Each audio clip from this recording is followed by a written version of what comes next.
Hello दोस्तों, HTML के इस कंप्लीट कोर्स के पार्ट नंबर 2 में आपका फिर से स्वागत करते हैं।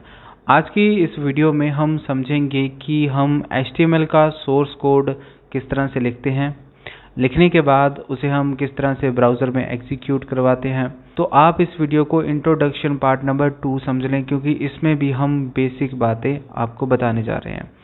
तो वीडियो को लास्ट तक ज़रूर देखिए। तो दोस्तों, हमने पिछली वीडियो में बात की थी कि जो HTML होती है वो बेसिकली वेब डेवलपमेंट में या वेबसाइट्स बनाने के लिए यूज़ होने वाली एक हाइपर टेक्स्ट मार्कअप लैंग्वेज है। अब ये दोस्तों एक मार्कअप लैंग्वेज है, प्रोग्रामिंग लैंग्वेज इसे मत समझ लीजिए, ठीक है। इसमें कोई भी हम लॉजिक नहीं लिखते, सो इसलिए हम इसे प्रोग्रामिंग लैंग्वेज कंसीडर नहीं करते। ये एक मार्कअप लैंग्वेज है जिसकी हेल्प से हम वेब पेजेस का स्ट्रक्चर डिफाइन करते हैं, वेब पेजेस का ढांचा बनाते हैं। अब दोस्तों, अगर हम HTML सीख रहे हैं तो उसके लिए हमें जो बेसिक चीज़ें हैं उनके बारे में पता होना चाहिए। अच्छा दोस्तों, एक बात मैं आपको बता देना चाहता हूँ। अगर हम बेसिक से स्टार्ट कर रहे हैं तो मैं यहाँ पर इस वीडियो में बेसिकली आपको एक तो विजुअल स्टूडियो कोड के बारे में बताऊँगा, क्योंकि आगे जो नेक्स्ट वीडियो होगी या ये वीडियो है, इसमें हम इसी कोड एडिटर का ही सहारा लेंगे, जिसमें हम अपना HTML का सारा कोड लिखेंगे और इस लैंग्वेज को सीखेंगे। बट उससे पहले मैं आपको बता देता हूँ कि HTML का कोड हम सिर्फ विजुअल स्टूडियो कोड में ही लिख सकते हैं या किसी और सॉफ्टवेयर में भी हम इसका यूज़ कर सकते हैं, क्योंकि कई लोग हो सकता है कि अभी भी विंडोज़ 7 यूज़ कर रहे हो। तो विजुअल स्टूडियो कोड जो है वो विंडोज़ 7 में अच्छी तरह से काम नहीं करता, इसके लिए हमें विंडोज़ 10 चाहिए होती है। तो क्या हम विंडोज़ 7 में भी HTML सीख सकते हैं? हाँ भाई, सीख सकते हैं, इसमें कोई बात नहीं है। मैं बाकी कोड एडिटर्स के बारे में भी बताता हूँ, बट उससे पहले मैं आपको जो है वो इसका HTML का वर्किंग प्रिंसिपल समझा देता हूँ, ठीक है। देखिए, कोई भी लैंग्वेज, चाहे हम HTML की बात करें या किसी प्रोग्रामिंग लैंग्वेज की बात करें, तो उसका एक सोर्स कोड होता है जो हमें लिखना पड़ता है। तो उसको लिखने के लिए हम डिफरेंट कोड एडिटर्स का यूज़ करते हैं। तो अगर आप HTML की बात करें तो उसका भी कोड जो है वो हम किसी ना किसी कोड एडिटर में ही लिखते हैं।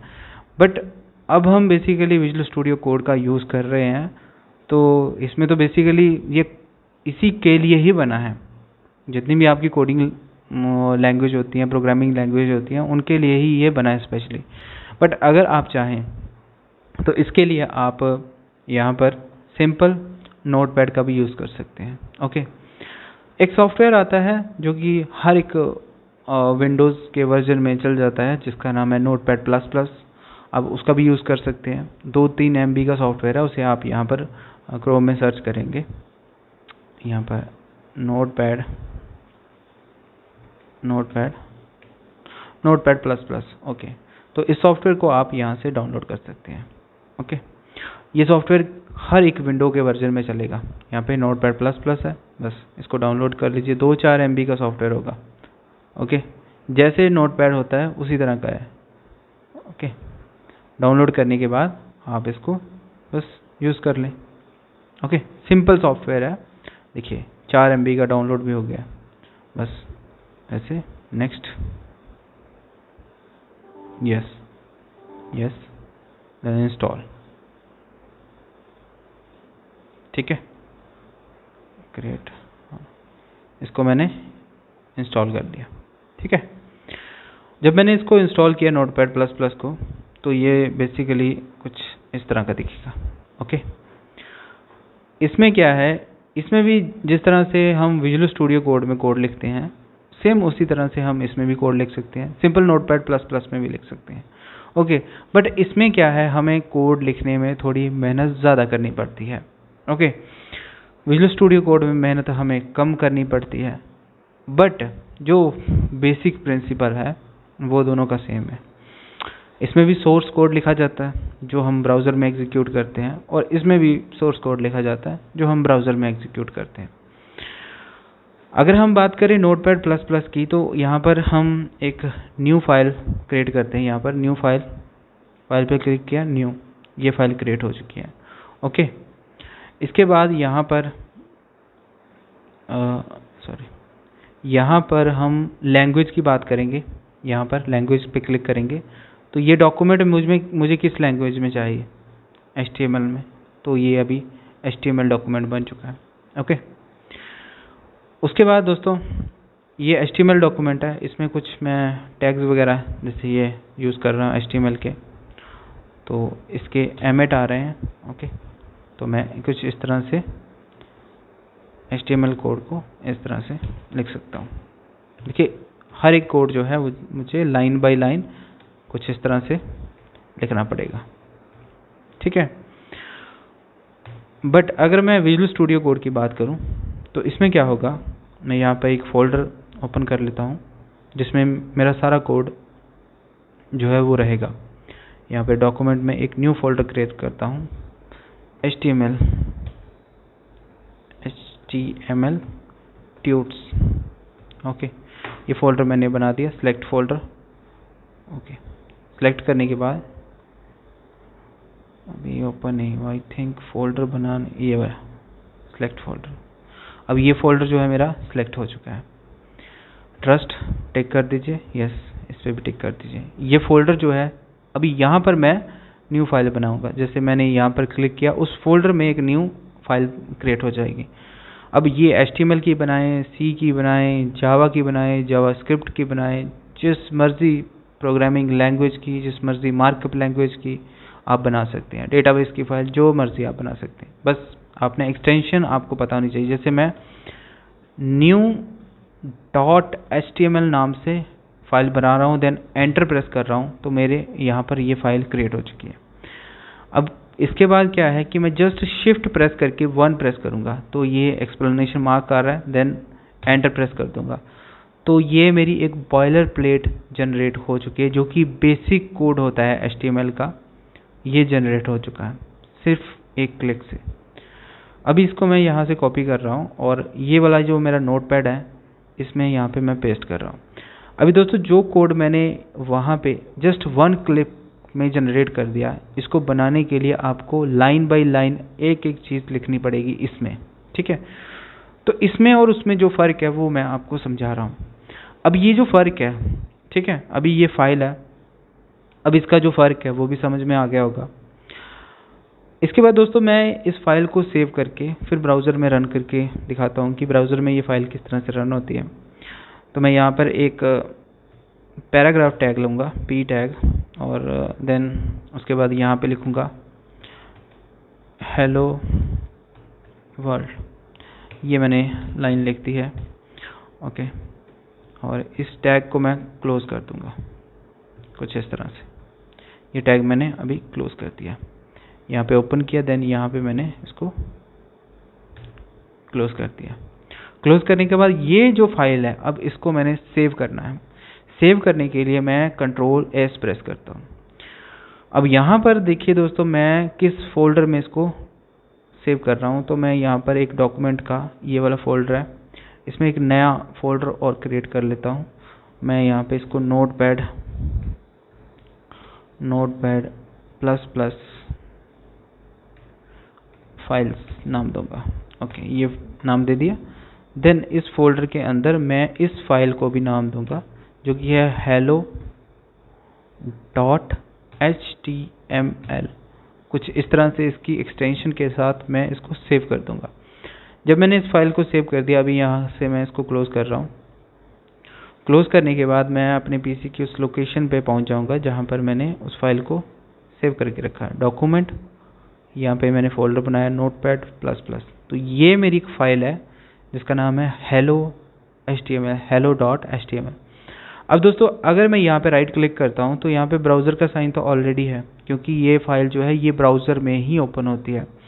HTML, CSS और जावास्क्रिप्ट, ये तीनों लैंग्वेज का कोड जो है वो आपका ब्राउज़र ही समझता है।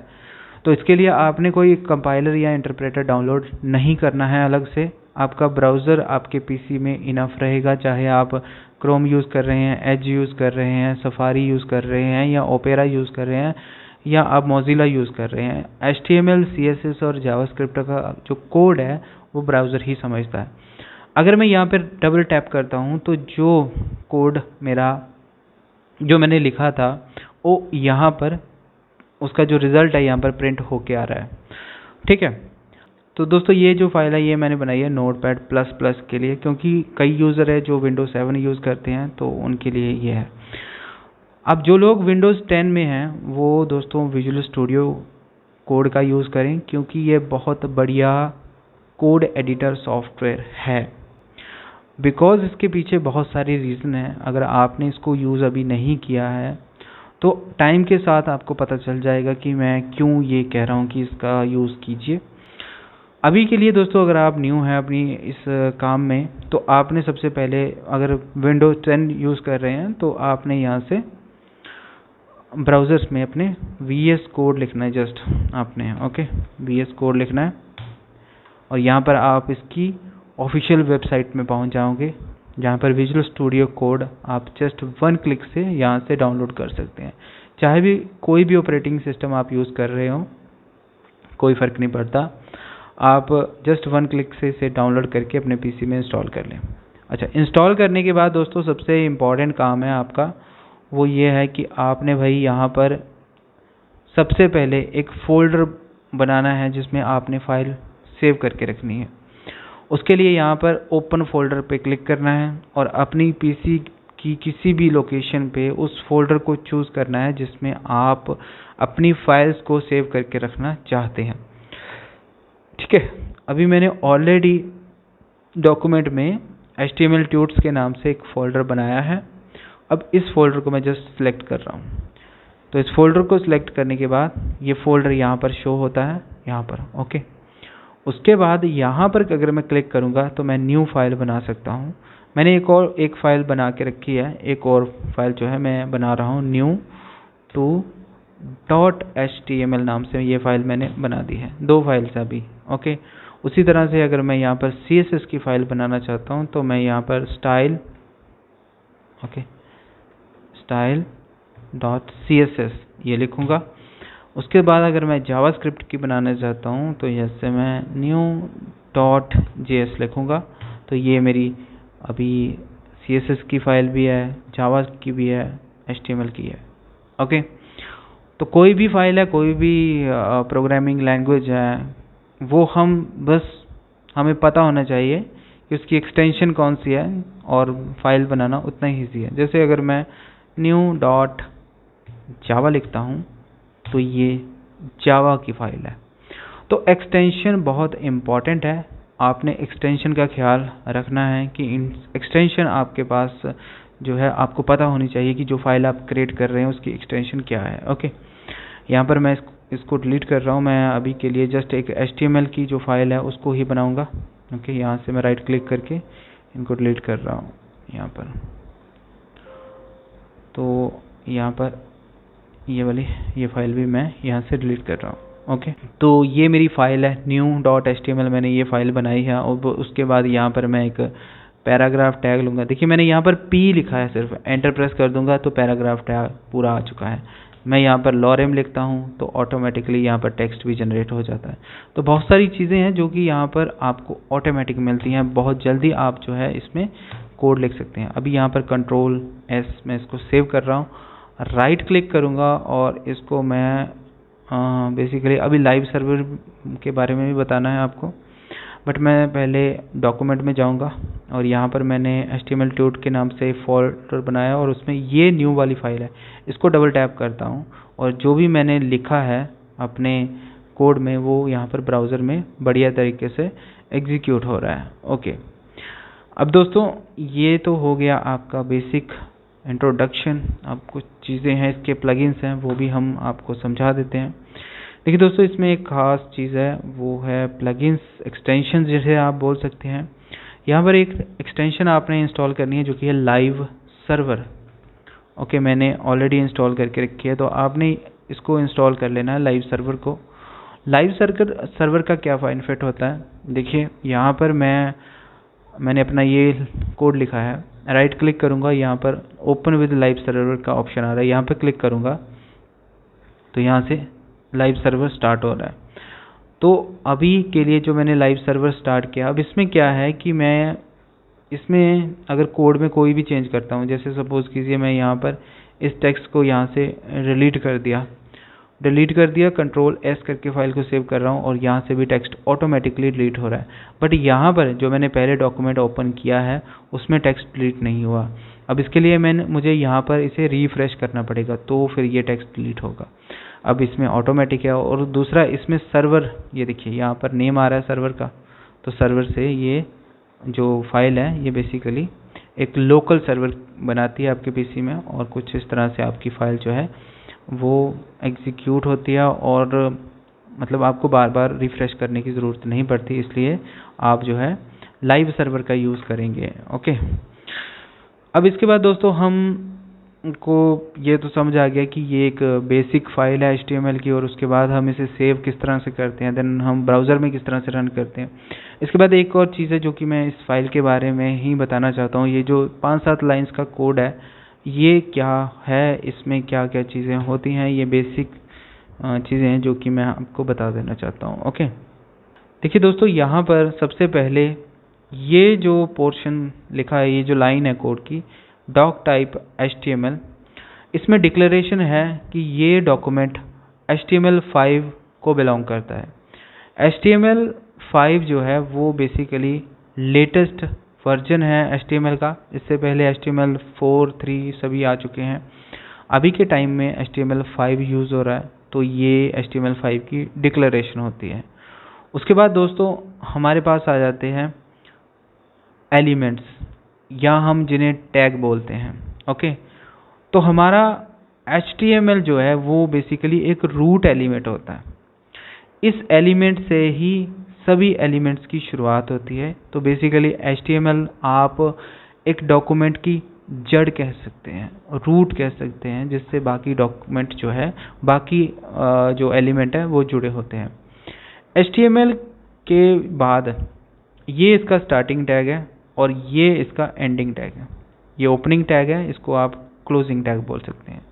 ओके, उसी तरह से बाकी टैग्स में भी ऐसा ही होता है। तो सबसे पहले हम हेड टैग की बात करते हैं। देखिए दोस्तों, हेड टैग में बेसिकली हम उस इंफॉर्मेशन को डालते हैं जो कि डॉक्यूमेंट के बारे में होती है। जो भी हम डॉक्यूमेंट बना रहे होते हैं उसके बारे में ही इंफॉर्मेशन हेड के अंदर डाली जाती है। उसके बाद दोस्तों ये बॉडी का पोर्शन होता है। बॉडी बेसिकली वो हिस्सा होता है डॉक्यूमेंट का जो कि सामने वाले को दिखाई देता हो, जो विजुअल होता है दिखाई देता है। जैसे सपोज कीजिए कि मैं, ये वाली वेबसाइट है विजुअल स्टूडियो कोड, अगर मैं राइट क्लिक करता हूँ, इसको व्यू पेज सोर्स में जाता हूँ, तो आप देखेंगे कि ये जो पेज है इसका जो कोड है वो बेसिकली यहाँ पर है। ओके, अब इस कोड की शुरुआत होती है आपकी HTML की डिक्लेरेशन से। उसके बाद HTML का जो रूट टैग है वो शुरू होता है। उसके बाद हेड टैग शुरू होता है। यहाँ पर हेड शुरू होता है और हेड यहाँ पे कहीं ना कहीं ख़त्म भी होगा। अब कहाँ पर होगा? यहाँ पर होगा। ये यहाँ पर हेड ख़त्म हो रहा है। इसमें यहाँ पर हेड के अंदर जितनी भी इंफॉर्मेशन है ये बेसिकली आपके पेज में, ये जो विजुअल जो दिख रहा पेज है, इसमें किसी तरह का कोई इसका इफेक्ट नहीं होता। जो भी विजुअल जो भी दिख रहा होता है वो बेसिकली इस बॉडी के इस सेक्शन में होता है, जहाँ से ये बॉडी स्टार्ट हो रही है। बॉडी यहाँ से स्टार्ट हो रही है। अब इसमें जो भी लिखा हुआ है यहाँ से यहाँ तक, नीचे तक जितना भी कुछ लिखा हुआ होगा यहाँ तक, ये बॉडी है।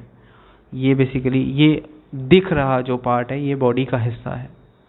अब इसमें जितना भी कोड बॉडी में लिखा है वो यहाँ पर दिख रहा है। ओके, उसके बाद बॉडी भी क्लोज होती है और लास्ट में HTML एलिमेंट भी क्लोज होता है। ओके, अब इसमें यह नहीं है कि हर एक एलिमेंट जो है वो ओपन होता है देन उसके बाद क्लोज भी होता है, नहीं। कुछ एलिमेंट, कुछ टैग ऐसे होते हैं जो कि सिर्फ ओपन होते हैं बट क्लोजिंग नहीं होते, जैसे ये मेटा टैग है। अब ये टैग जो है ये बेसिकली ओपन हो रहा है बट ये क्लोज नहीं हो रहा। ठीक है, ये बात आपने ध्यान में रखनी है। ओके, अच्छा, इसके बाद दोस्तों जो भी हम देखते हैं वो हमारी बॉडी में होता है। ओके, यहाँ पर दोस्तों मैं कुछ रैंडम टेक्स्ट ले रहा हूँ, जैसे मैं H1 यहाँ पे दिया है। अब इन एलिमेंट के बारे में भी हम आगे चर्चा करेंगे। जैसे ये H1 एक एलिमेंट है, इसमें मैंने लॉरेम लिख दिया। लॉरेम लिखने के बाद मैं नीचे एक पी एलिमेंट लेता हूँ और इसमें भी मैं लॉरेम लिख देता हूँ। सेव करने के बाद यहाँ पर मैं करूँगा राइट क्लिक और then open with live server. तो मैंने इस पेज को यहाँ पर ओपन किया है मैं अपने ब्राउज़र में। तो जो भी मैंने यहाँ पर H1 और A में लिखा है, देखिए मैंने यहाँ पर H1 में भी कुछ लिखा है और P में भी कुछ लिखा है। अब इसमें जो लिखा है और इसमें जो P में और H में लिखा है, इसमें डिफरेंस किस चीज़ का है? बेसिकली फ़ॉन्ट साइज़ का है, क्योंकि इसमें फ़ॉन्ट का जो साइज़ है वो कम है, इसमें फ़ॉन्ट का जो साइज़ है वो ज़्यादा है। तो फ़र्क तो दोनों में है। अब ये जो फ़र्क है ये बेसिकली हम नेक्स्ट आने वाली वीडियोस में समझेंगे, क्योंकि आगे वीडियोस में हम बात ही टैग्स की करेंगे। ठीक है, तो इस वीडियो में हमने जो बेसिक बातें थी वो कर ली हैं। इसके बाद हम HTML को डीपली स्टडी करना शुरू कर देते हैं। ओके, आज की इस वीडियो में बस इतना ही। अगर आपको ये वीडियो अच्छी लगी है तो प्लीज़ इसे लाइक और शेयर ज़रूर कर दें, और अगर आप इस चैनल पर नए हैं तो चैनल को सब्सक्राइब ज़रूर कर लें बेल आइकन के साथ। मिलते हैं हम अपनी अगली वीडियो में, तब तक के लिए thanks for watching, see you next video.